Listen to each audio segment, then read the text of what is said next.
Hello and welcome to It's Not That Bad, optimistic movie reviews for optimistic people. That's Simone LaRue. And that's Chad Ekowitz.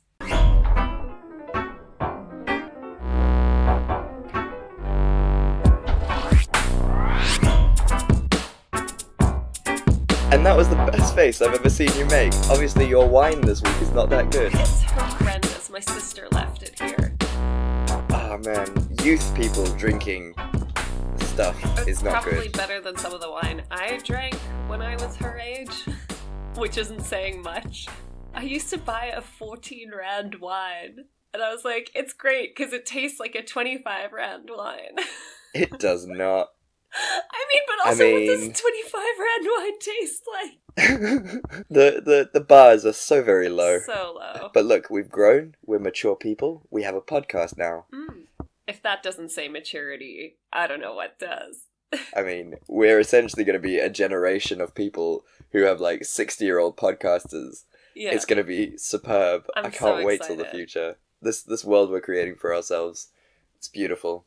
But anyway, if you have never listened to the podcast before, this is the podcast where we review 2 movies every week that didn't do super great, and we say to you, hey, be optimistic. They're not that bad. Not that bad. But this week, this is the hardest week, I think, by all accounts. I don't know if you would agree with that or not. Remember when I complained to you about having to watch 8 episodes of True Detective in 1 week? That was collectively less painful and difficult than struggling through 2 hours of this movie. Yes, this was awful. I'm glad we got it out the way now, while we still had the will to live. Yes. Because, okay. So, for those of you who don't know what we're talking about, This week I am doing The Tree of Life, which is a 2011 wanderlust of fuckery.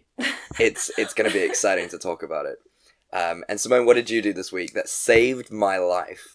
This week I did the super fun but little known Vampire Academy. Yeah, and it is so wonderful. Yeah, it was, it's teen fiction about vampires at a school. Exactly, and I have a weird thing for flared skirts. Who doesn't? I think that's a product of, growing up in the early 2000s, though. It was, you see a flared skirt and a girl in black, and you're just like, oh, damn, who is she? That's it, I'm done. You can marry me now. Yeah. So that was, I even Googled the lead actress after the film, and I was like, how old is she? She is a year younger than us, so we are good. She's a year younger than us? What the fuck are we doing? Whoa, we're talking about her. We sure are. So Simone, let's crack this one in the head because we need to. What are you drinking today? I'm drinking a shit wine that my sister left at my home. Joy of joys. A Two Oceans Cabernet Sauvignon Merlot. Ooh. Not a common combination. Ooh. But here we are. And it is 13.5%. So I would love to say it's daring, but when does daring become damn right fucking nuts? It tastes like red wine vinegar. Well, I'm sure your sister enjoyed it, so... Well, so she brought it, and I had a bottle of wine too, so we had that first, between 4 of us. And then, after you've had a bit of wine, shit wine tastes a bit less shit, so that was our strategy. I like your thinking. Very, very good. I am drinking a beer for a change. I'm trying to lose some weight, Simone. So what happened? I know beer's not the right thing for it. Get your single bod. I got to get my single bod back in. Tinder bod. It's shirts off or nothing. Mm. So after last week's episode, I logged the entire bottle of wine that I drank into MyFitnessPal. And the bottle of wine by itself was 600 calories. Yeah. So I decided to go for a single beer today that I'm drinking because I'm assuming that's going to be less calories. I don't think that's true. We'll see what happens. I'll let everyone know what's the situation next week. But I think next week I'm just going to go into hard spirits like gin and vodka. That's healthy. Yeah. That's what we try to emulate in this podcast is healthy drinking. So... So yes, I'm drinking a nice Heatherwood craft beer. Oh. It is the Green Gecko. It is an Indian pale ale. Mm-hmm. It is delicious, and it's only 5%. Oh, nice. That sounds like something Rudy would like. I'm not such an IPA fan. I like a good IPA. They're quite light. They're too green. Too green. I'm dead serious. They're too, like, hoppy. I don't know. Do you not like the hops taste? No. Are you a stout person? Do you prefer stout? I don't mind. I like a good stout. I like a good Weiss. Okay. Or like a lager or pilsner or whatever. I just can't go too far down the bitterness scale. That's fair enough. You got thrills for them pills. Yeah, I don't know how accurate this is scientifically. Thrills for the pills. I had to.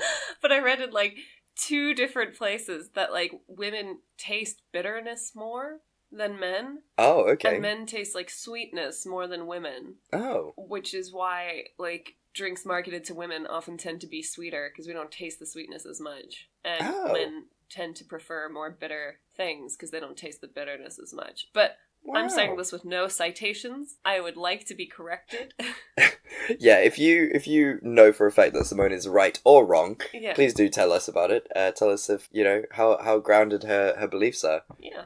So I believe that means you go first this week. Yes, I'm so excited. I am too. So I want to say at the top, I wrote the synopsis basically just trying to keep in the main plot points and some of the peripheral stuff that doesn't really factor into like the overall story arc.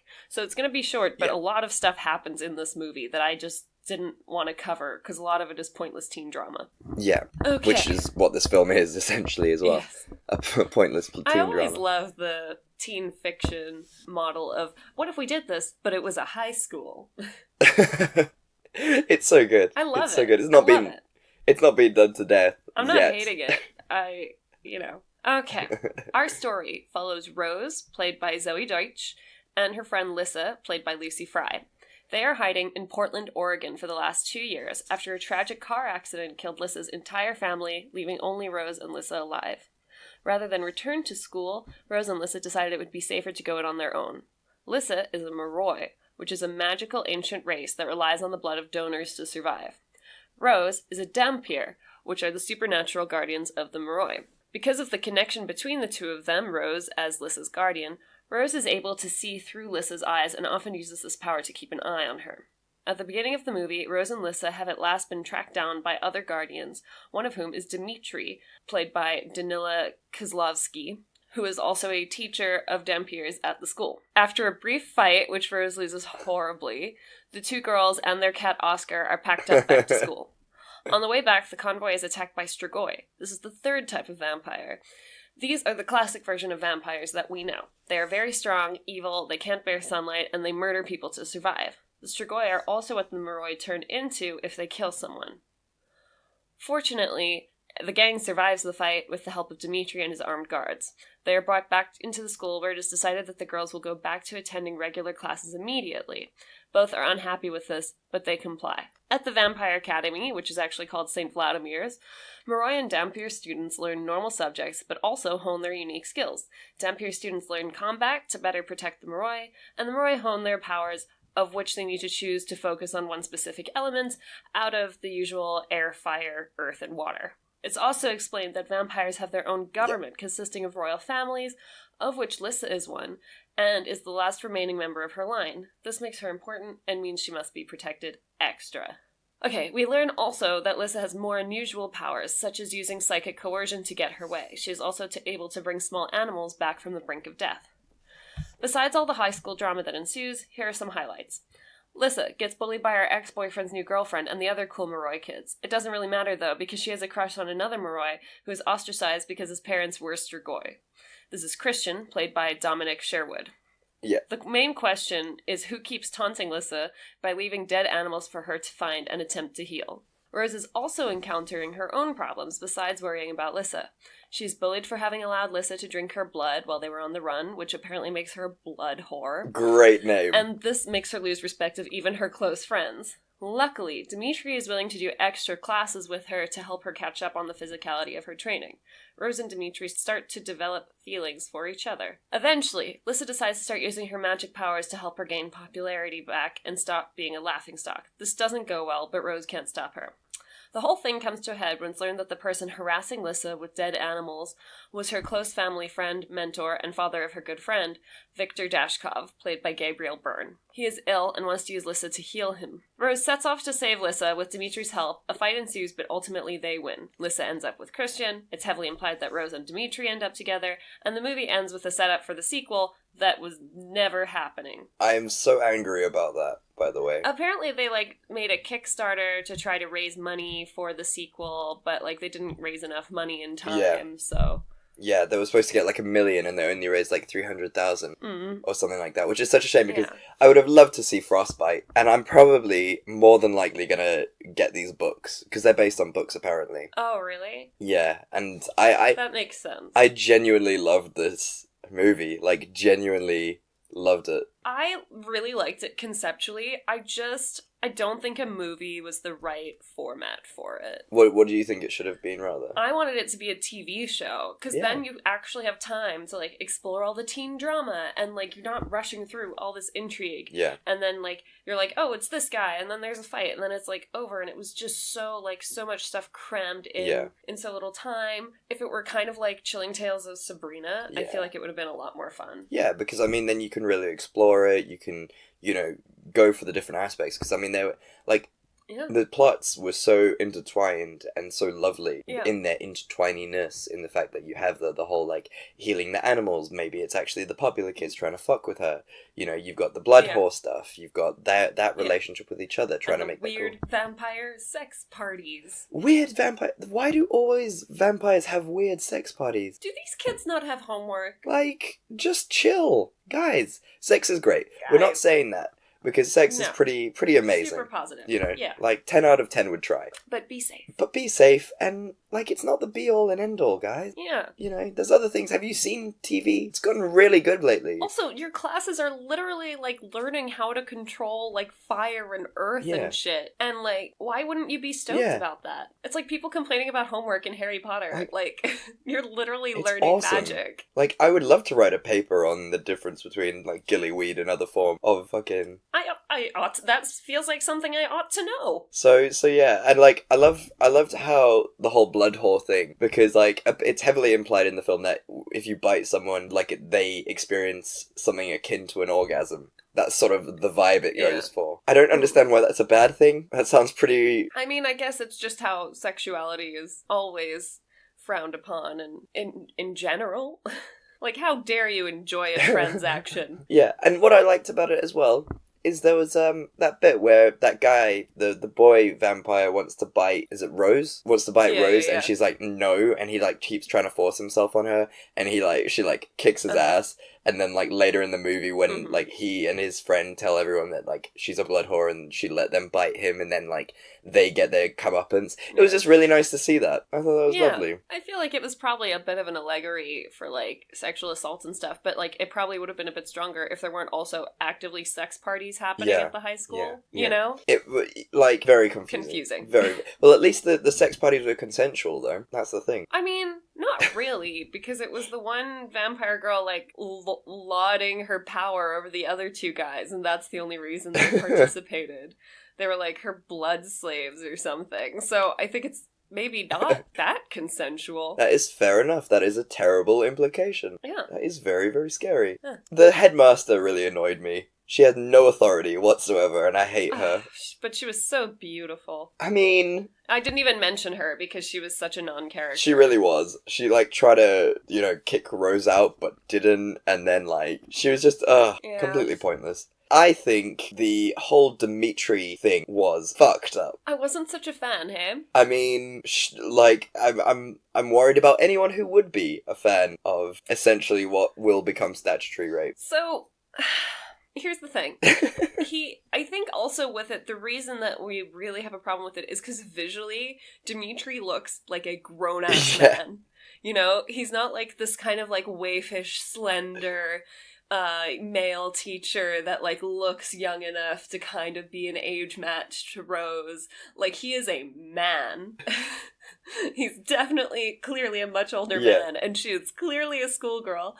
And you're just like, oh, no, that's not okay. And they make it look okay. And you're like, but this is clearly... No, like that bewitched... not. That bewitched sex scene, I was like, oh no, that's gonna hurt a lot. I was like, that's a crime. Like, this is not okay. Like, even before they have sex, he's huge, he will crush her. He's enormous. Like, no. Yes, it's very problematic. And he should have been more of a grown-up in that situation. It would have been great to see a scene where he's, like, called into the office of the principal, and the principal's just like, you're a teacher here. We will fire you. How do you not understand that? Or if even he had just, like, been a good guy about it and been like, you are literally a child. I cannot be attracted to you, and I'm not.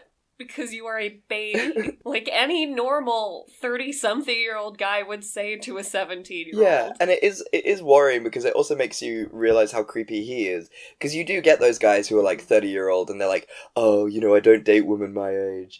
And it's just, yeah, because you're a creepy dude. Like... Red flag. Very big red flag. And if she's, like... If he's into her, like, she should probably watch that a lot. And just, take a step back. Yeah. Yeah, it's problematic. You've got the cute ginger kid who's also a dampier. Oh, he's adorable. The one from Shameless? Yeah, he's also in Gotham, isn't he? He plays, like, the Joker, I think. Probably. I haven't watched Gotham in a long time. I think he's that kid as well. That's where I recognize him from. But he's adorable. Oh, I love him. And, like, he was cool. Yeah. And all he gets is a kiss on the cheek. Well, no, we're not saying that. Okay. Sorry. Yes. We're not going to go down this road. We know he's not owed anything. We said that last week, so we're not going to get into that. We get on this soapbox easily twice a month. So what was your favorite thing about the film? I don't know.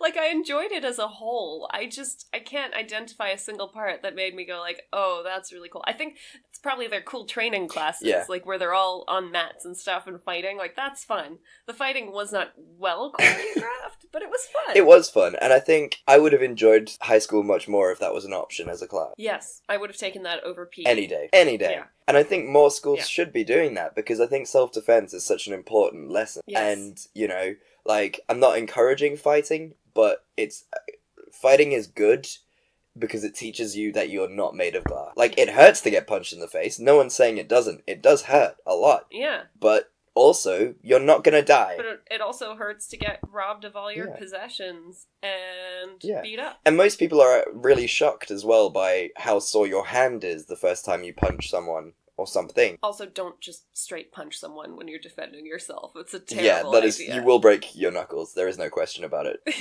And then you're down one hand. Well done. The human knuckle is probably the weakest of all the bone. And if your knuckles don't go, your wrist goes, which is worse. I remember I was having a punching competition, as boys do, with one of our mutual friends, James Pelsner, and we were doing a punching competition.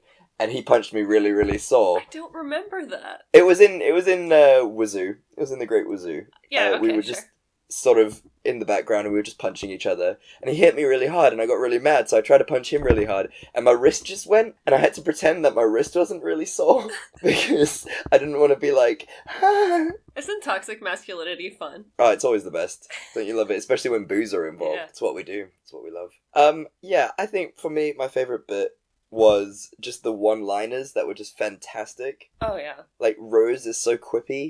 She was a fun protagonist. Yeah, and their third really chatty friend, she was great as well. Yeah, until the end. She had some great lines. Like, she was just like, there was one line she was just like, I want him to take my virginity. And that just made me, like, snort laugh. It was just so funny. No one's seen me naked. It's so good. Oh, shoot. Yeah, that was fun. I think I said my scene that could have saved it, which is that I think it should have been a TV series. Right. What is yours? Okay, now, I want you to keep an open mind when I say this. Oh boy. First of all. And then I also want you to have Star Wars in the back of your head. I always when do. I say this. Oh, that's magical. That's not true at all. You know I don't care about Star Wars. No, I know. You do not. I wanted, Dimitri to be her father. Rose's father? Interesting. Go on. So, the reason I said think about Star Wars is the whole Luke Leia thing before they realized. So, Rose doesn't know who her father is. Dimitri is around about that age. Her mother is very closed off. Maybe something happened to Dimitri. Maybe one of the evil vampires, clocked him and maybe he lost his memory. And then she finds out that Dimitri is actually her father. And now she has to go through all of these things where it's like, am I still attracted to him? Is he my dad? How creepy is this? How magical is this? I finally found my dad and he's super cool. And it's just sort of, it gives a really nice sort of cool feeling. And then that's actually why he's, mentoring her and helping her out because, he's your dad, and not because he's a creep. Yeah, exactly. Which would have been really, really cool. And then it would have just made the whole sort of weird sexual love potion scene even weirder, which would have been great. Oh, no. Are we going to keep that scene in? You would keep that scene in, and then afterwards... No. You would. No. I'm pretty sure there is something against, like, almost having sex with your father on film. It's just one of the rules. Yeah, I think audiences would not appreciate that happening at all. No, because it would be so great, because they almost have sex, they stop, and then, like, later you find out that their father and daughter, and then both of them are just like, no, what have we done? I'm gonna say I agree with you, but I'll take out the almost sex scene, please, for my own sanity. Oh my gosh. Fine, fair enough. I'll give you that. So, tell me about this director, and tell me whether he's a bad director or this is a bad film. Okay, so the director for this is Mark Waters, and you will have seen quite a lot of his work. He directed Mean Girls. Oh. He directed 500 Days, or he was a producer at 500 Days of Summer. He did Ghosts of Girlfriends Past, Mr. Popper's Penguins, Witches of East End, which was a series. He did Cheerleader Death Squad. He's done all the Bad Santa movies. Wow. Oh, he did the Freaky Friday movie, the one with Lindsay Lohan. So he's done a couple of, like, good, fun movies. Oh, that's so lovely. Yeah, so he's not a bad director. I think a lot of people were very, very excited for this movie to be made, and a lot of people were really optimistic about how well it was going to do. And for the reasons that we've outlined, it kind of fell a bit flat, and that's not his fault. Yeah, no, definitely not. It was directed pretty well. Like, it was a lot of plot lines to make work. Yeah. I think that's the issue, because you know how most films that are adapted from books leave out a huge part of the books. Yeah. I think obviously he was trying to go the other way, and he was like, let's try and get everything from the book into this film. And it was just too crammed. Yeah. But yeah, I mean, good on him. It's not a bad film. I would definitely watch this film again. I would maybe. If there was nothing else on. The thing is, if I had a hankering for, like, Supernatural High School, I'd probably watch, like, Sabrina.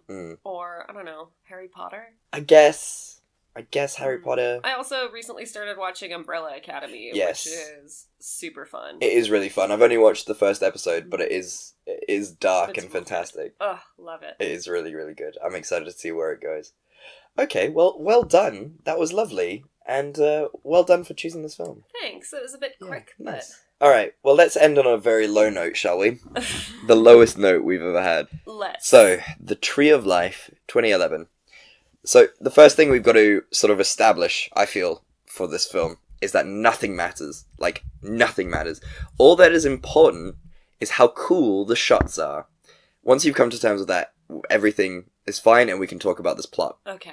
So, the story, and I put story in inverted commas because there is none, concerns the O'Brien family. A wife, played by Jessica Chastain, a husband, played by Brad Pitt, and 3 kids, Jack, RL, and Steve, played by Hunter McCracken, Laramie Epler, and Ty Sheridan, respectively. This story takes us through their lives, looking specifically at the relationship between their family and the father, and the relationship between the father and the oldest son, Jack. The film also deals with the family's relationship with God. We start with a minor introduction to the family, and then shortly after that we learn that the middle son, I think it's RL, dies in war. It's not clear if it's war, but I think it's war. Yeah. And he dies at the age of 19. This has left the whole family distraught and made the mother question why God would take her baby away from her, and also the father laments over how cruel he was to his son.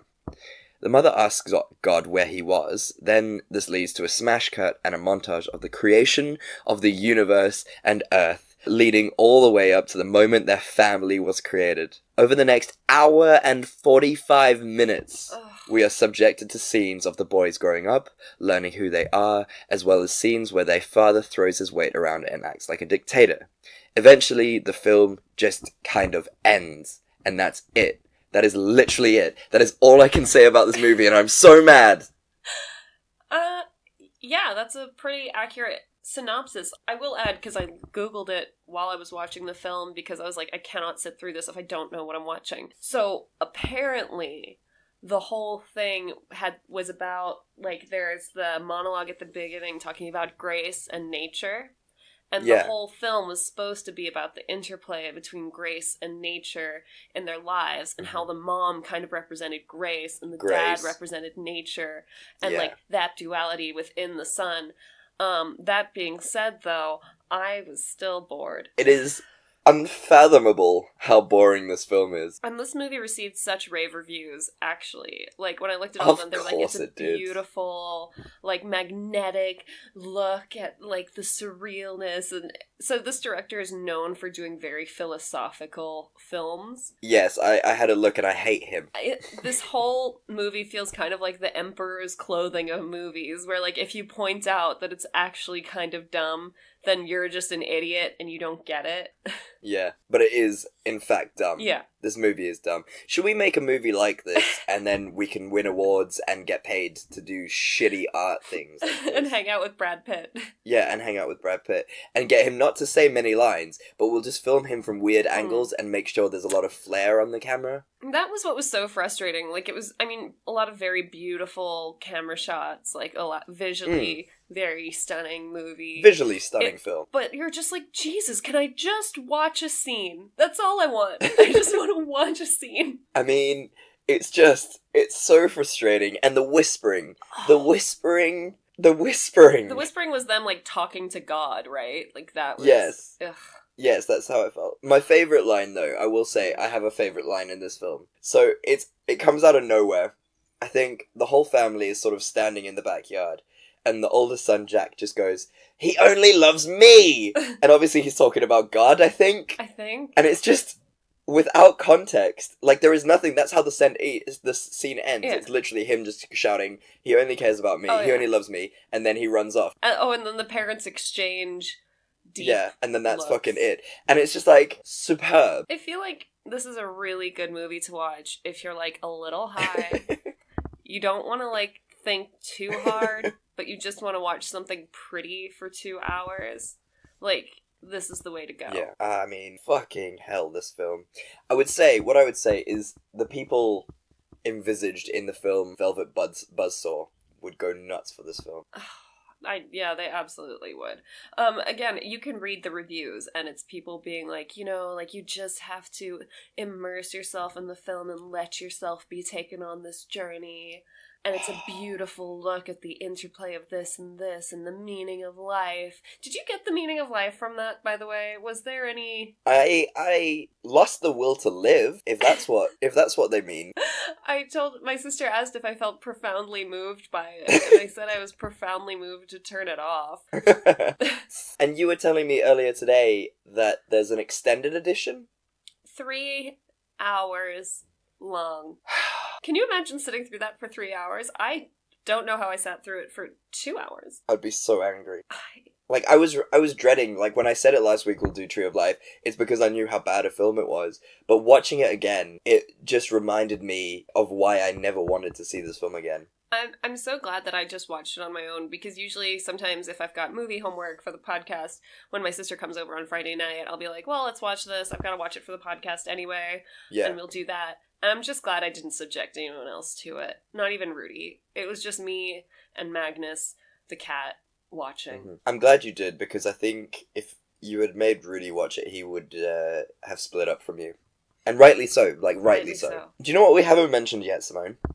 About this film? The dinosaurs. Oh, the dinosaurs that just appear randomly. The fucking dinosaurs. As you're like, okay, I think I kind of get what's happening. Like, I kind of see where the director's going. And then dinosaurs show up. Dinosaurs? Like, why? I suspect that the director, like, put it in, and he made the studio put it in, and stuff. And then, like, everybody was like, this is a terrible idea, it makes no sense. And he was like, but we paid so much money for this animation, so they kept it in. I think the 3 most expensive things in this film was Brad Pitt, the animation for the dinosaurs, and getting Sean Penn for, like, 6 shots. Yeah.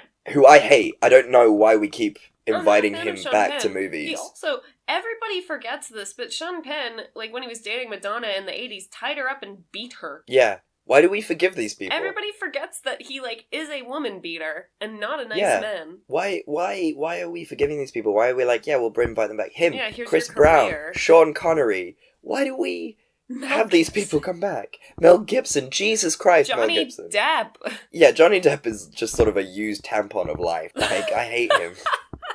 I think that might be some of the meanest I've ever heard you be about a person. I can't stand him. I genuinely can't stand him. Yeah. This film. Yeah, because the rest of the film essentially was just stock images that you would get from Getty Images. Like... Pretty much. So it was a relatively cheap film, I can imagine. Do you think they just used, like, Getty Images? Yeah, I would love that for all of, like, the space scenes. And then they just, like... Yeah.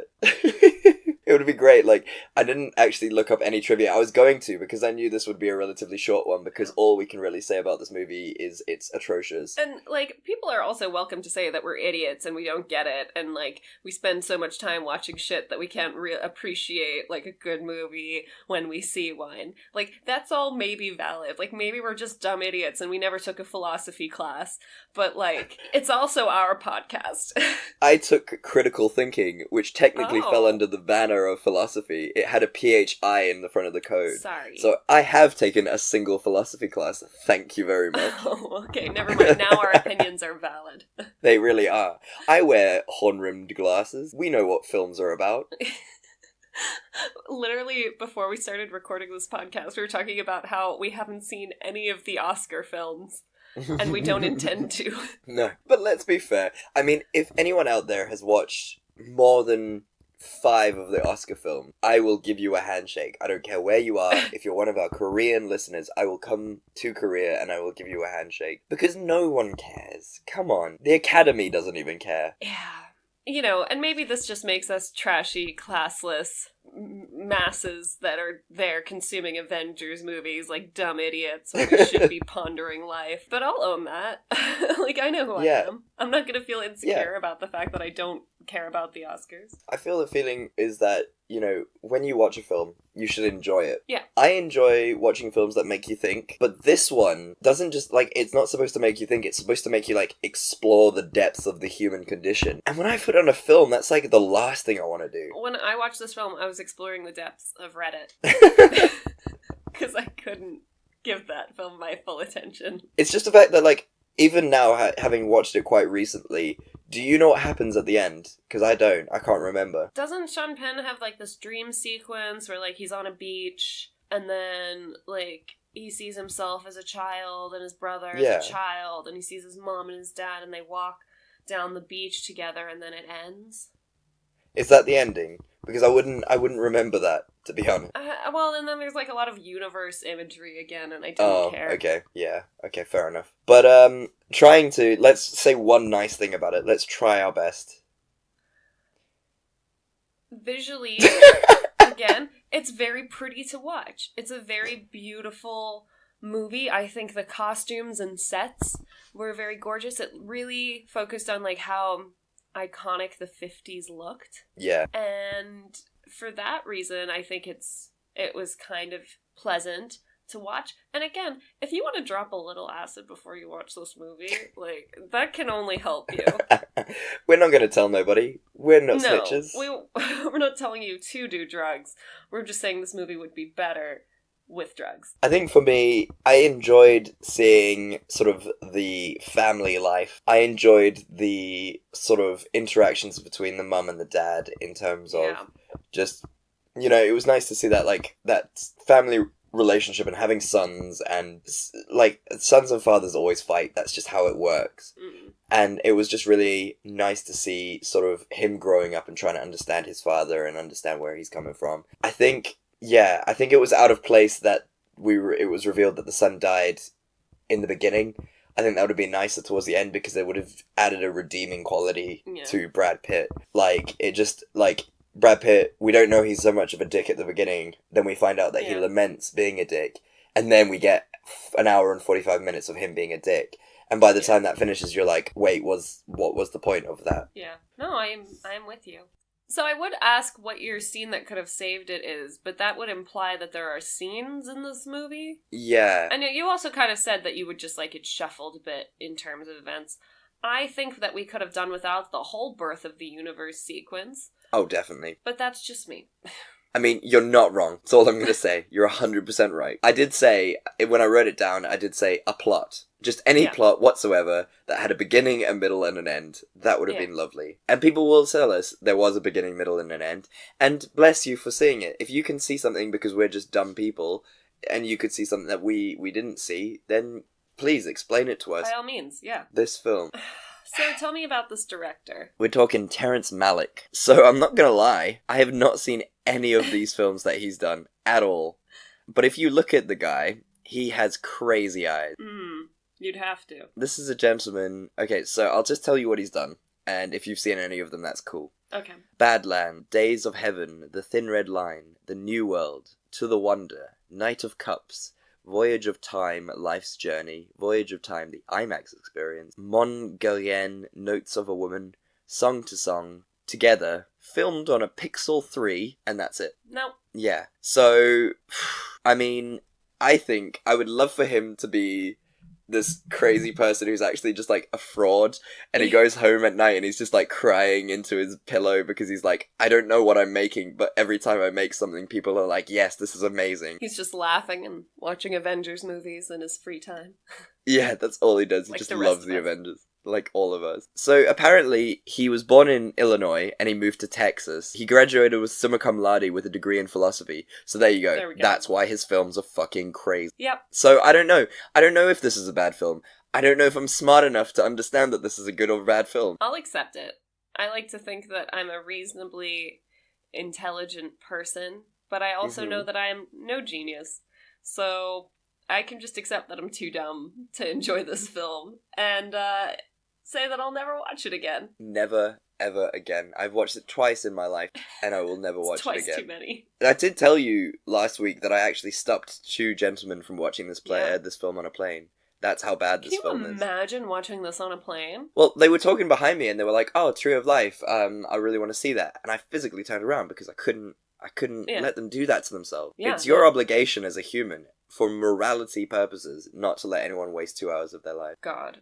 Well, look, if you enjoyed this film, good on you. I'm proud of you. Yeah. You know, you're a better person than we are, that's for sure. Well done on being superior philosophically. Yeah. So, thank God that's over. Yeah. Good Lord. So, tell me, Simone, what do you think is going to be amazing? What are you looking forward to? I am looking forward to, I know it's old news by now, but Guillermo del Toro is directing Chilling Tales to Tell in the Dark. Ooh, or I haven't Scary heard of Stories that. to Tell in the Dark. Ooh, okay. Which are these books that, like, a bunch of people had in their childhood, including me, but these books, you can look them up, just have the creepiest illustrations of all time, and children had no business seeing them. I've never heard of these books before. Oh, Scary Stories to Tell in the Dark? Yeah. They were such scary stories and such scary illustrations, and Guillermo del Toro is basically doing a movie, I think, that'll cover a couple of these short stories. And I am so excited. Fantastic. He's such a good horror director. Those books were unbelievable. weirdly part of my childhood, and I'm excited to see what happens. Yeah, I mean, I trust him as a director of horror because Me too. he's done such fantastic things. I think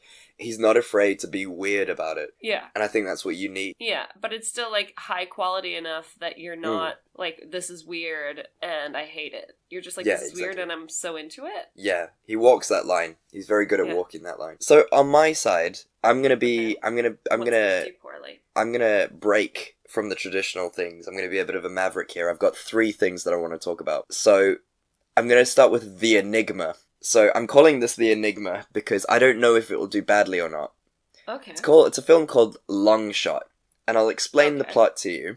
And then I'm going to explain the plot to you, and then I'm going to ask you to think of 2 actors, and those 2 actors are who you think should play these roles. Okay. And then I'm going to tell you who those actors actually are, unless you've seen this trailer before. Okay. So, Long Shot is a story about the American Secretary of State is now being nominated to be the president.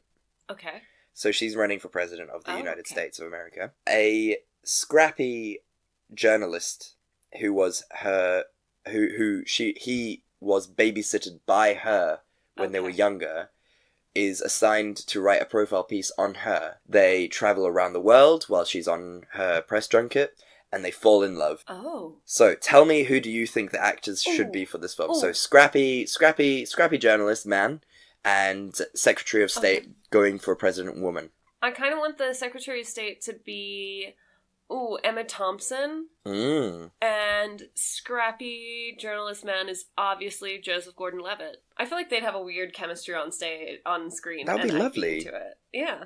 I'd be very into that. And That's I know lovely. it's very white, but hey, it's beautiful. Just popped into my head. That's lovely. And you're so very wrong. Oh boy, who is it?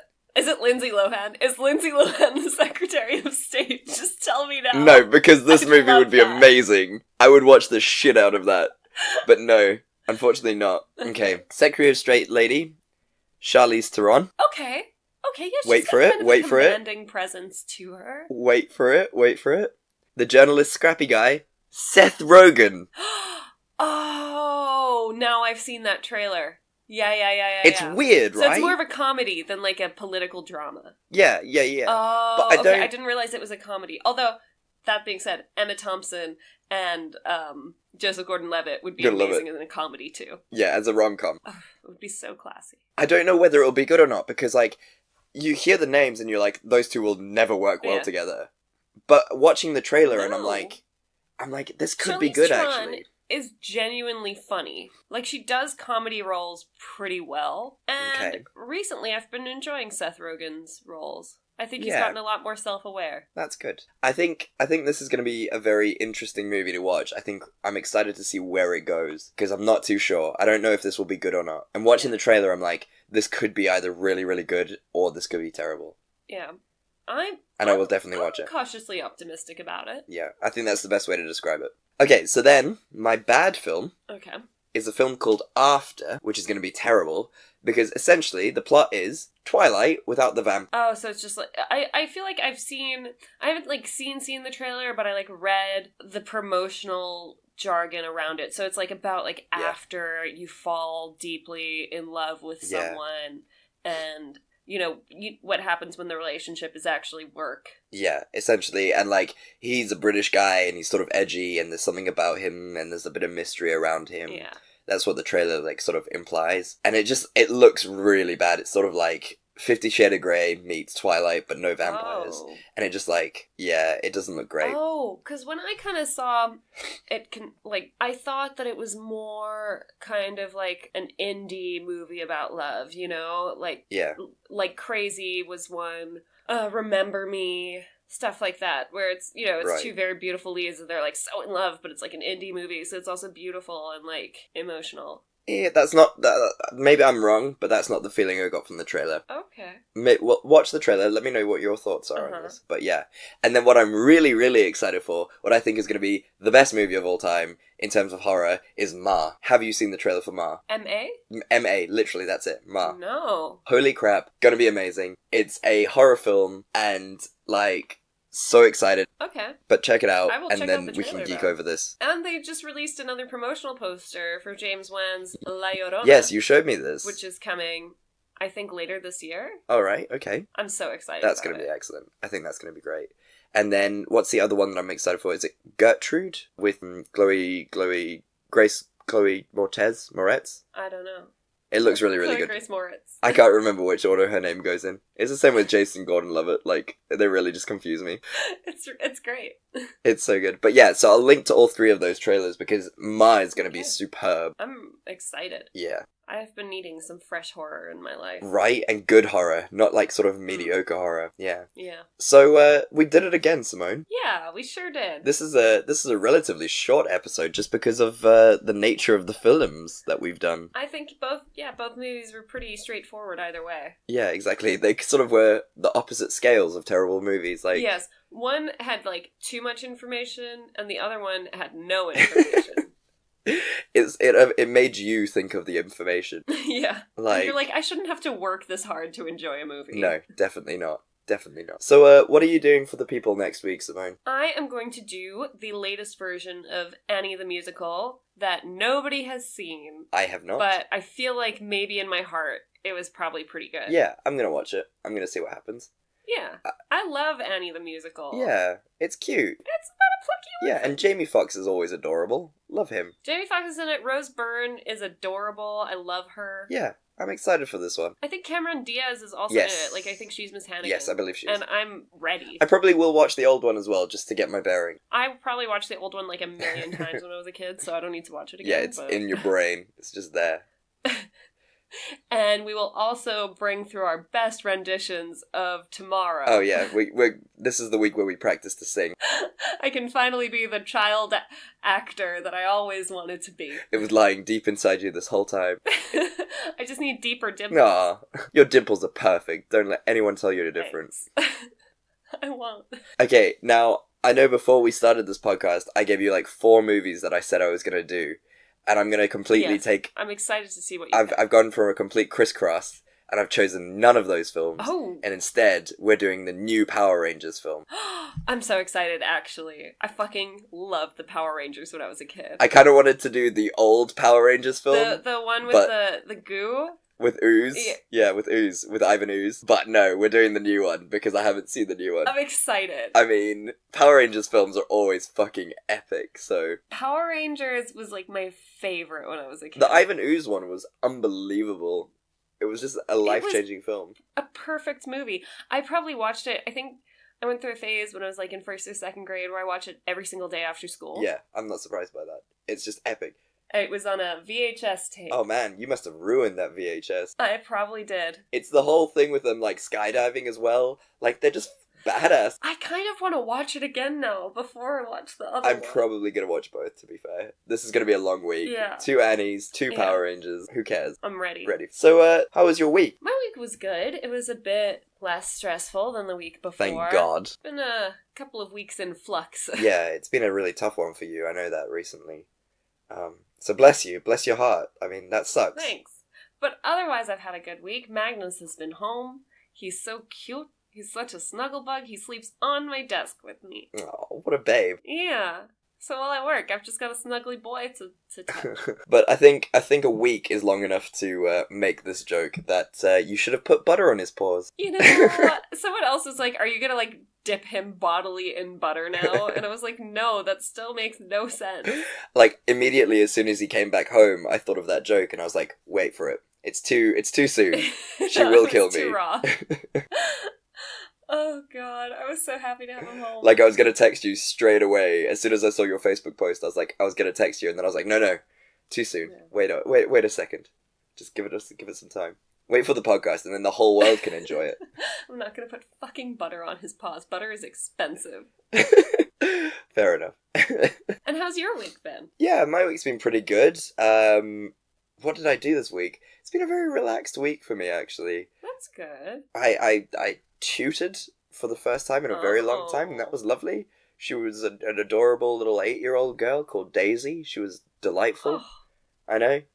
She's having trouble with reading, so I brought the first book of a series of unfortunate events for her. Oh, perfect. Which is just such a great book. So hopefully she'll get into that. Oh, this week's challenge, on that challenge thing that I'm doing, was to build a pen throwing device. So I have spent the last 3 days building a mini catapult. Cool. And it is badass. I did our first tester on it today, and it made a pen fly 6 meters. Jeez, watch out. That's almost a lethal weapon. I know. So I will add pictures to the footnotes or to our Instagram page, and people can enjoy the splendor of my awesome catapult. So that's my week. I love, nice. It's pretty cool. I enjoyed building a catapult.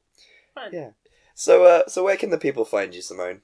People can follow me on Instagram at simone.le.raux. They can read my articles, such as they are, at Forge and Flint.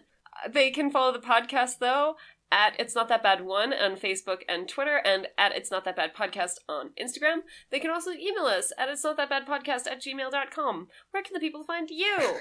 That was so lovely. Where can the people find you? You can find me also on Instagram and Twitter. You can find me in those places at chatsby1993. So that's CHADSBY 1993. You can also find me on Forge and Flint. I haven't written an article either in fucking forever. So, whatever. We're trying our best. We're living our lives. Yeah. And, so you can find us on those places. And, do write into us, because we enjoy hearing from you. We always have, and we always will. You're a good people. You're a good group of people. And you know what? I love this podcast. It's a good podcast. We have fun. I have so much fun with it. Even if I was just a listener, it's just a good way to spend an hour, Yeah. So yeah. You're busy washing dishes or cleaning your room. In the car to work. Or you're out for a gentle stroll. Yeah. Whatever you do when you listen to podcasts, Our podcast is great for that. I mean, you can... Do you know, my dad listened to an entire episode the other day. That is impressive. Yes. What did I think he probably sat still for the whole episode. Your dad is adorable. My dad does not understand when people listen to podcasts. I mean, bless him. Bless his heart for doing that. I mean, it's more than either of my parents have done. I don't think my parents understand how podcasts work. My mom sometimes listens. Hi, Mom. Hi, Mrs. LaRue. Yeah, I think my parents are still a bit concerned that you have to pay for it, or that they'll steal your data. So yeah. Fair enough. Well, thank you guys for listening again, as always. And if you want to give us a hit that like, hit that subscribe, give us some stars on those review sites. Give us a review. Tell us what you would like us to do. Comment. Because it really just helps us get the word out to be more optimistic in such dark and troublesome times. You know what we are? We're the light from the end of your wand when Dumbledore dies in Harry Potter and the Half-Blood Prince. That's what we are. We're the optimistic ones in this sad, sad world. The world's falling apart, but look at this beautiful light. Exactly. And I mean, if anyone can say nice things about anything, it's us. We did Tree of Life. And